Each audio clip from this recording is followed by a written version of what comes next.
सिलीगुड़ी के चंपासारी सब्जी बाजार में अवैध रूप से लगाए गए दुकानों को तोड़फोड़ करने के कारण इलाके में उत्तेजना फैल गई। बाजार में दुकान तोड़ने आए प्रशासन के कर्मी तथा प्रधान नगर थाना की पुलिस को व्यवसायियों के विरोध का सामना करना पड़ा। पता चला है कि कुछ दिन पहले ही प्रशासन की ओर से उन लोगों को नोटिस दिया गया था, लेकिन व्यवसायियों ने इसे अनदेखा कर दिया। इसके बाद सोमवार सुबह प्रशासन तथा प्रधान नगर थाना की पुलिस की तत्परता से अवैध दुकानों को तोड़ने का काम शुरू किया गया। वहीं व्यवसायियों ने इसका जमकर विरोध किया।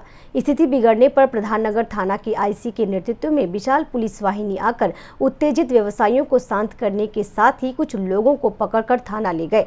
इस विषय में व्यवसायियों का मांग है कि अविलंब उनके पुनर्वास की व्यवस्था की जाए, नहीं तो वे लोग अपना दुकान वहां से नहीं हटाएंगे।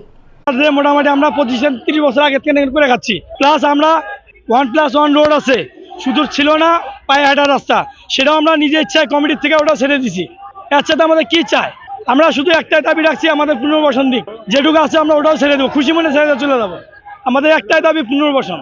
কর্পোরেশন চাই যে গরিব মানুষ মরে থাক, তাহলে আমি শুয়ে পড়ছি, সবাইকে বলতে শুয়ে দিচ্ছি, मरे फला दिया भांगे दी, क्यों কোনো দাবি নাই আমাদের। इधर इस घटना के विषय में वार्ड पार्षद दिलीप बर्मन ने बताया कि তো এর আগেও ভাঙার কথা ছিল, তখনও আমি নিজে প্রতিরোধ করাতে 5টা মাস তারা সুযোগ পেয়েছে, দোকানদারি করেছে। কিন্তু পরবর্তীতে আমি একটু আলোচনা করেছিলাম যে যাতে তাদের পুনর্বাসনের ব্যবস্থা হোক, তারপরে এগুলো ভাঙা হোক।